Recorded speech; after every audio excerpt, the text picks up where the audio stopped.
Bonjour à tous, j'espère que vous allez bien. Aujourd'hui, nouvelle victoire de l'Olympique Lyonnais qui ne finit plus de gagner en 2026. 4 matchs, 4 victoires de l'Olympique Lyonnais. Victoire 1-0 dans un match d'une purge, mais d'une purge. Un match très très laborieux de la part de l'Olympique Lyonnais. Victoire 1-0 contre le Young Boys de Berne pour l'avant-dernier match d'Europa League. J'espère que vous allez bien, j'espère que vous allez bien. N'hésitez pas à vous abonner, à me rejoindre sur Twitch, les mecs, on est en live sur Twitch, les gars, pour le débrief. Que je mette sur YouTube après. Les gars, sur YouTube, n'hésitez pas à mettre les pouces bleus, à venir sur Twitch à chaque fin de match, on débrief sur Twitch maintenant. C'est le nouveau format, on va dire, de la chaîne. Voilà, voilà, voilà. Bref, il y a pas mal de choses à dire, il y a pas mal de choses à dire. J'ai mes petites notes, les gars. Euh, on fait ça propre, pas à la zeb, comme on dirait dans le 6-9. Les gars, franchement, heureusement que le match n'est pas diffusé, hein, parce que c'était une purge, c'était un match laborieux des deux côtés. Les deux équipes ont livré un match, mais d'une tristesse. Oh là là là là, franchement. Heureusement que c'est pas diffusé, heureusement qu'on a gagné, et heureusement qu'on est premier d'Europa League. Ça, c'est plutôt, c'était une des seules grosses nouvelles de cette soirée hier. Du coup, une compo en 4-3-3 ou en 4-2-3, je ne sais pas trop où me situer, avec le retour de Mera, Karabatic et Decan. On va en parler après, juste après, mais les trois, les trois tourterons ont réalisé un match plutôt mauvais. Plutôt mauvais. On a vu un Mera qui était entre le 8 et le 10. Je ne sais pas trop le situer. Euh, voilà, bref. Du coup, le but vient de Amehen, d'un gros travail de Schulz. Un gros travail de Schulz. Qui va sur le côté droit, qui va vraiment manger le côté, qui va être sur la ligne comme un vrai ailier. Le centre, repoussé par le gardien. Un petit cafouillage et Ahmed réalise une très belle frappe deuxième poteau en lucarne. Et qui est le seul but du match. Le but intervient juste avant la mi-temps. Ça nous fait du bien. Tu sors des vestiaires avec. Enfin, tu rentres au vestiaire avec un avantage de un but. Ça, c'est plutôt intéressant sur ça. Voilà, voilà, voilà, bref. Il y a eu un but refusé. Il y a eu un but refusé. Euh, de la part du Young Boys, but refusé pour comment ça, une instruction sur Maitland Nice ou Chloé Verte, je sais plus de bêtises, et une erreur de Chloé Verte, mauvaise relance de Chloé Verte, un peu de précipitation sur sa relance, mais Chloé Verte a encore réalisé un match très très intéressant. Du coup, c'est volé fait, hein, c'est volé fait. Heureusement qu'il y a pas, le match n'est pas diffusé, sinon on aurait entendu parler pendant 100 ans de cette resolution. Mais bon, ça c'est le jeu, ça c'est le jeu. Du coup, une compo sans Tolisso qui est resté au repos. Henrik et Narte ne jouent pas car ils sont pas qualifiés pour ce match. On attendra bien sûr la, les matchs animation directe pour les voir en Europa League. Ça va vraiment nous faire du bien. Voilà, voilà, bref. Qu'est-ce que j'ai de choses à dire? Bon, en fait, je finis à dire sur la compo et sur les buts. Moi, avant de commencer les briefs, je tiens à féliciter l'OGC Nice pour sa victoire en Europe, qui n'ont plus gagné depuis 1984 en Europe. On applaudit l'OGC Nice en tous ensemble, les gars. On applaudit l'OGC Nice tous ensemble. Et il faut vraiment mettre un peu une hola sur ça, parce qu'ils ont gagné, bravo à eux. Et bon, on est premier. Bon, on va parler un peu de l'équipe d'en face. Je fais toujours un petit topo sur l'équipe d'en face. On est tombé sur une équipe de Young Boys euh, qui a enchaîné sur 5 ou 6 défaites d'affilée avec beaucoup de buts encaissés. Là, ils enchaînent une sixième, mais avec un but encaissé. Du coup, dire que leur ratio beaucoup de buts encaissés n'est pas bon parce qu'ils ont encaissé un but dans ce match. Et voilà. Voilà, voilà, bref. Du coup, on est premier d'Europa League, qualifié en huitième.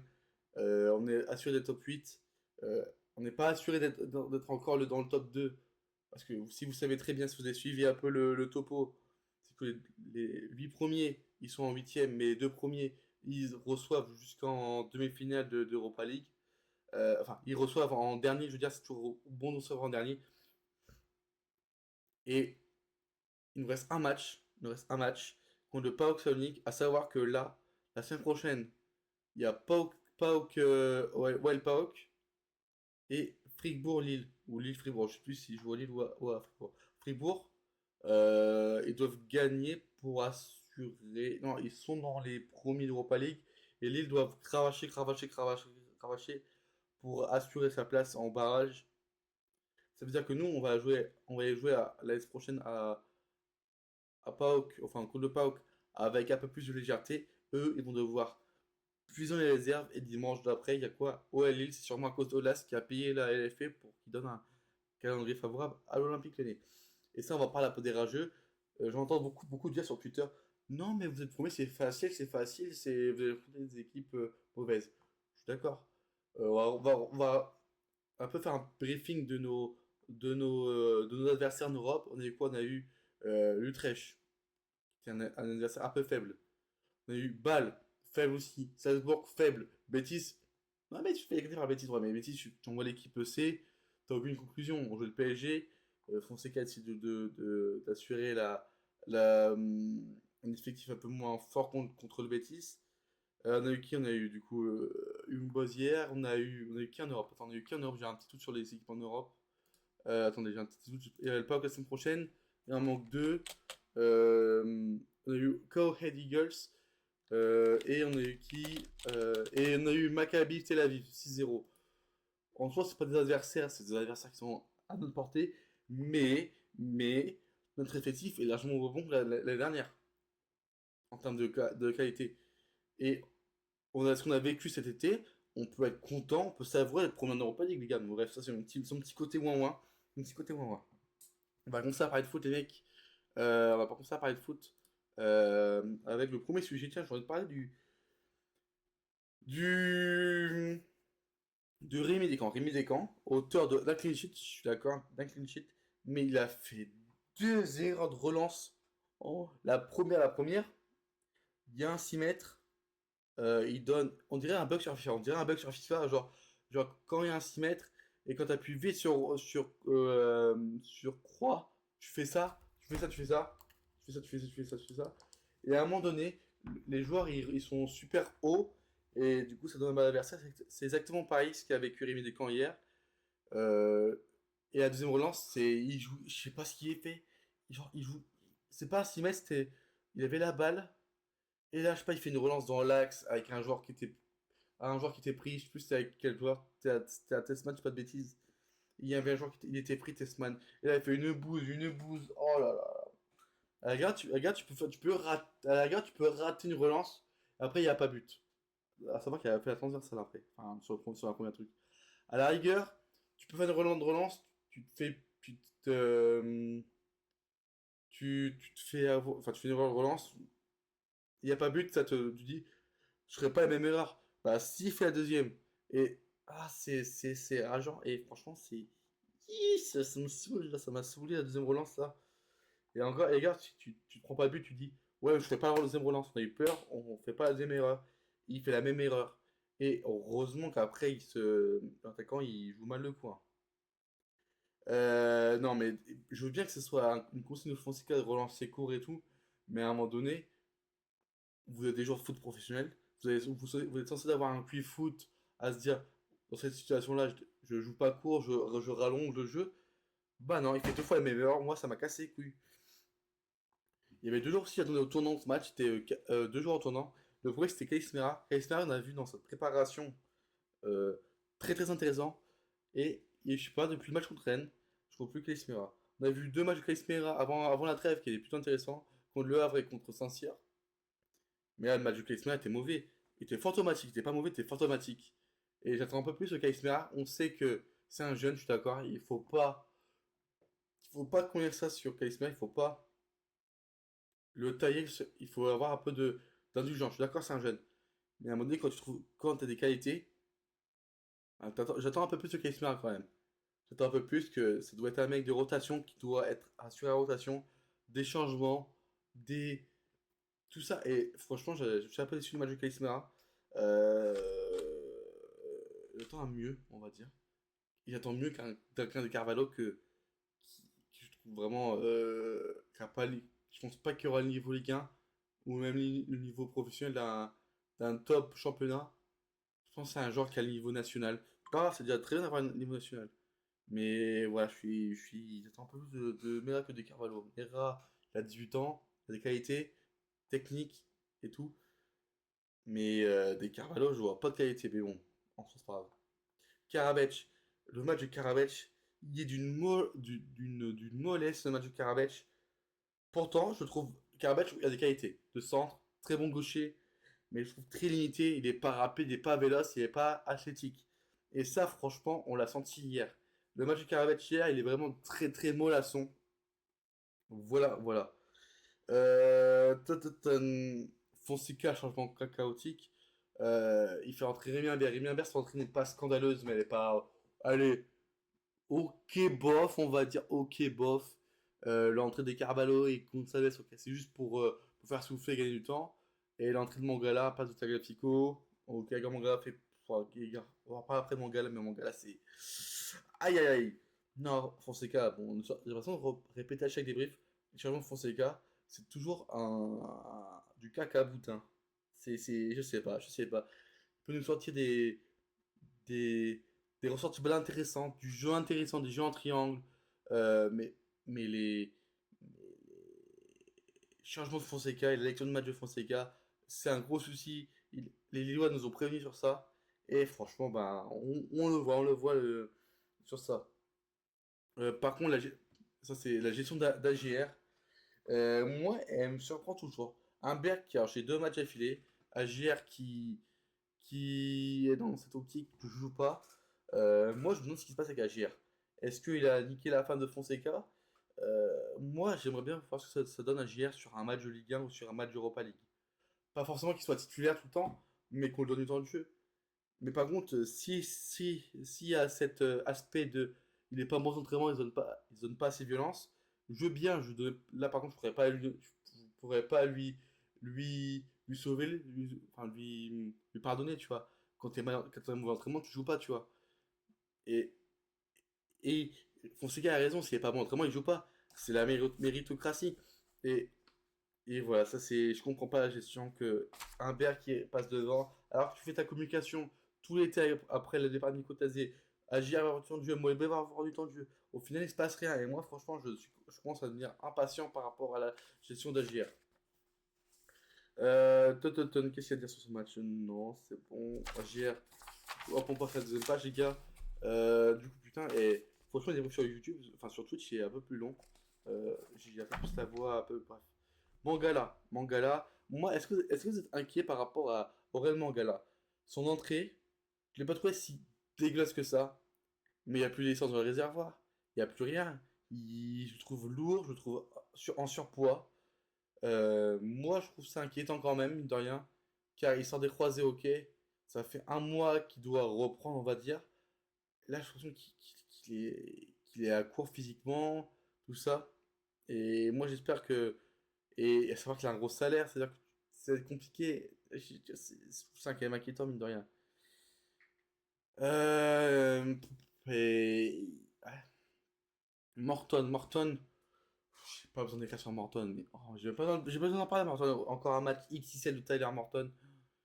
Mais je dis, mais Guimaraes, c'est quel Guimaraes? Tessman. Alors, Tessman, je trouvais le match de Tessman plutôt intéressant. On a vu un Tessman descendre en défense centrale. Moi, je me demande si Tessman, il y a deux solutions. Soit Tessman, il va pas partir, il se donne parce qu'il y a de la concurrence, il y a un Arte qui arrive, il y a un Manga qui revient. Ou soit il se dit, ah, j'ai envie de me barrer, du coup je me donne un fond pour me barrer. Je sais pas, mais Tessman, ça c'est plutôt de, je sais pas dans quelle case me mettre sur Tessman. Mais hier, il a réalisé un très bon match, notamment en 6 ça fait un bon match, en défense centrale, il a fait un bon match. J'en vois beaucoup sur Twitter dire Tessman a été mauvais, c'est un peu une tête de turc. Parce que Tessman était plutôt bon hier. Il fait pas un match à genre 9-10, il fait un match à 6-7. C'est déjà très bien à la part de Tessman. Euh, Clé verte. Clé verte. Faut-il sur le but, enfin sur le but de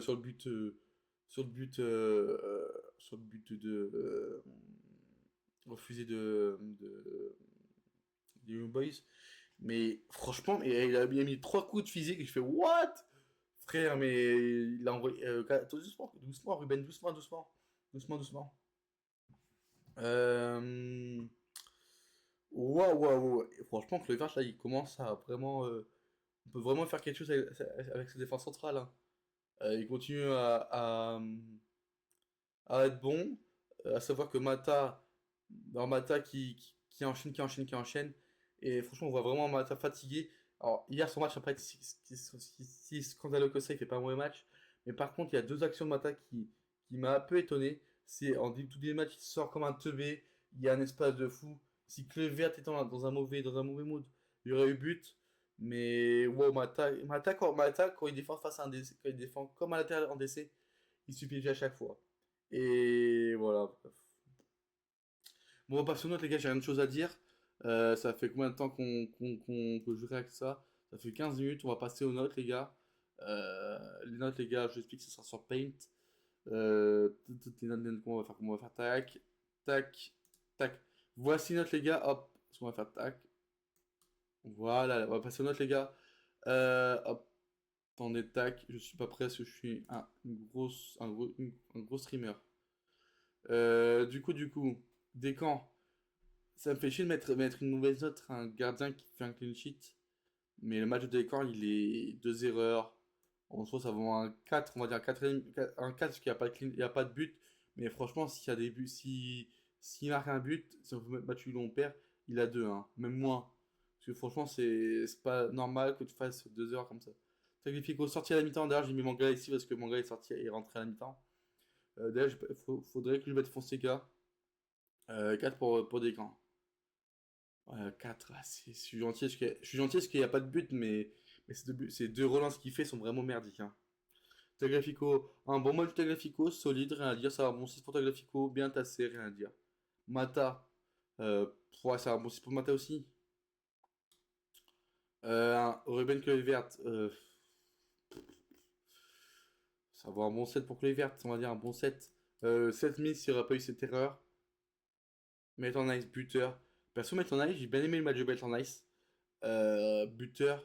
Maitland Nice, quand il a la tête à l'endroit comme ça, bah franchement, c'est vraiment pas mal, hein. Ça se voit qu'il peut vraiment faire quelque chose. Non, franchement, Maitland Nice, c'est l'élève. Moi, quand je dis c'est l'élève qui a plein les capacités, mais qui branle rien, qui a rien à foutre. Et, enfin, pas sans rien à foutre, mais je sais qu'il a des capacités, du coup, il se dit, bah là, j'ai des capacités. Et Maitland Nice, c'est un bon match de Maitland Nice hier. Sa frappe est plutôt belle, plutôt bon défensivement.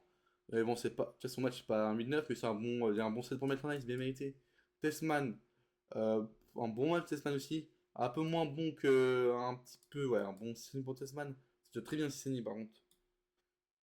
C'est déjà très bien 6,5 hein, pour ça.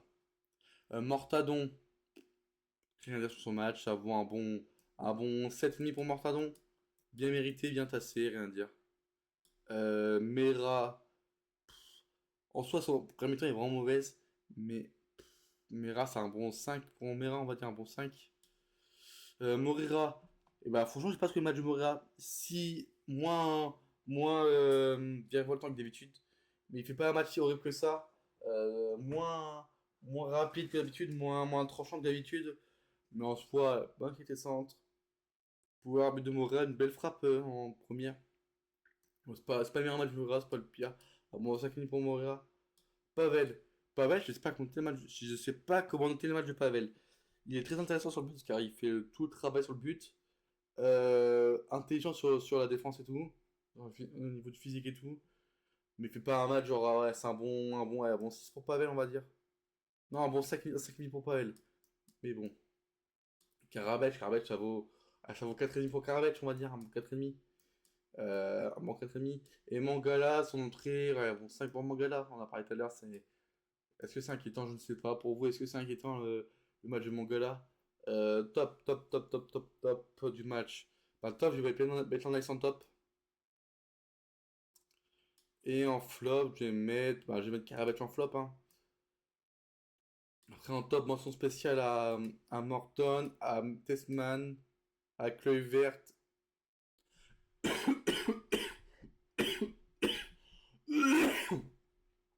Et en flop, on veut mettre Descamps, Mera et Fonseca. On va mettre quoi? On va dire 5 parce qu'il y a une victoire, mais Mais c'est pas un bon. Ouais, 5 une victoire, mais sinon, c'est pas un bon coaching offensif après. Du coup, les gars, qu'est-ce qu'il y a à dire sur ce. Du coup, là, c'est la fin du brief, les mecs. Euh, c'est la fin du débrief. Du coup, on va à Metz ce week-end prochain, enfin dimanche, 17h. Match, match sieste sortant du poulet rôti du dimanche midi. Après, on reçoit PAOK et on reçoit Lille sur les deux matchs. Après, attendez, après, qu'est-ce qu'il y a d'autres matchs? Après, je crois, on va à Nantes, je crois. Je crois qu'on va à Nantes, je crois. Calendrier, ouais, je vais faire le calendrier de l'OL un petit peu. Calendrier, ouais, Metz dimanche, PAOK, Lille, Laval. Laval le mercredi 4 février. Nantes. Et on reçoit Nice. Et après, franchement, et après on a un petit enchaînement Lyon-Nice, Strasbourg, OL, OM, OL. D'ailleurs, pourquoi OM, OL c'est à 15h? Ah non, il s'est pas encore mis d'accord. C'est pas encore mis la diffusion et tout. Bon, ça va être à 21h, 20h45 dimanche soir. Marseille-Lyon, voilà. C'est dans un bon mois quand même. Je suis pressé, ça va être costaud. Costaud. Bon les gars, je vous laisse les gars. On se retrouve sur YouTube les gars. Euh, Bon les gars, c'était bon week-end à tous. Et n'oubliez pas que l'Olympique Lyonnais est une formidable raison d'être heureux, les gars. Allez, l'OL. Et voilà. Allez, tous.